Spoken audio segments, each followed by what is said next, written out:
Supreme court ने 2 साल देर से ही सही लेकिन बुलडोजर चलाने की घटिया प्रथा के खिलाफ एक तीखी टिप्पणी की है और इसका बिल्कुल स्वागत होना चाहिए। आखिर ये बुलडोजर का पूरा बवंडर है क्या, किसके ऊपर चलता है, कब चलता है, क्यों चलता है, ये कौन निर्धारित कर रहा है? सुप्रिया स्ट्रीट ने बुलडोजर प्रथा पर सुप्रीम कोर्ट की टिप्पणी पर कहा कि सुप्रीम कोर्ट ने 2 साल देर से ही सही लेकिन बुलडोजर चलाने की घटिया प्रथा के खिलाफ तीखी टिप्पणी की है। इसका स्वागत होना चाहिए। सही कहा, कोर्ट ने आरोपी की सजा निर्दोष परिवारों को नहीं मिलना चाहिए। आखिर किसी आरोपी की घर या दुकान या होटल अचानक अवैध कैसे हो जाता है? एक ही दिन में अवैध निर्माण ढहाए जाने की सारी प्रक्रियाएं कैसे पूरी कर ली जाती हैं? सुप्रीम कोर्ट ने 2 साल देर से ही सही लेकिन बुलडोजर चलाने की घटिया प्रथा के खिलाफ एक तीखी टिप्पणी की है और इसका बिल्कुल स्वागत होना चाहिए, क्योंकि कोर्ट ने सही कहा है कि आरोपी की सजा निर्दोष परिवार वालों को नहीं मिलनी चाहिए।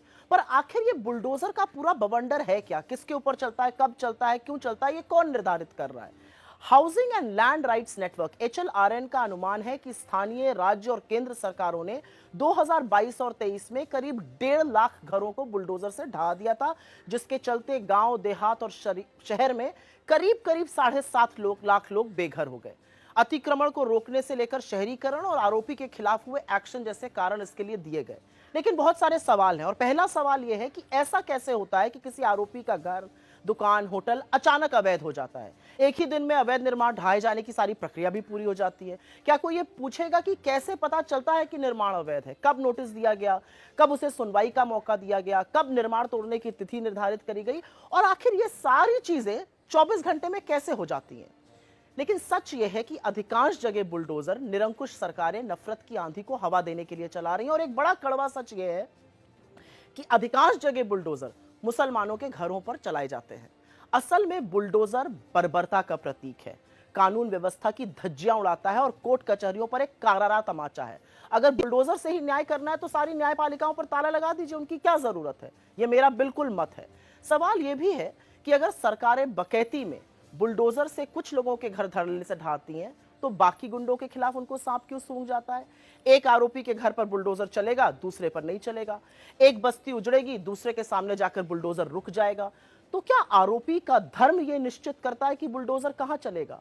सजा आरोपी को मिलनी चाहिए, उसके घर के बाकी बेकसूरों को क्यों मिलती है? बुजुर्गों को, बच्चों के सिर से क्यों छत और साया उठाया जाता है? यह ठीक नहीं है और यही कोर्ट भी कह रहा है।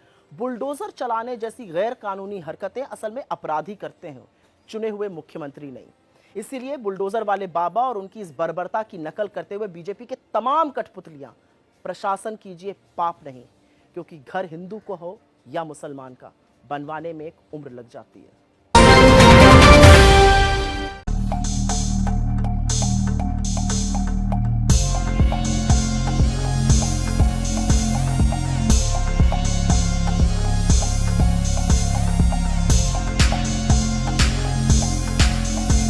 JL न्यूज, नया जमाना, नई सोच।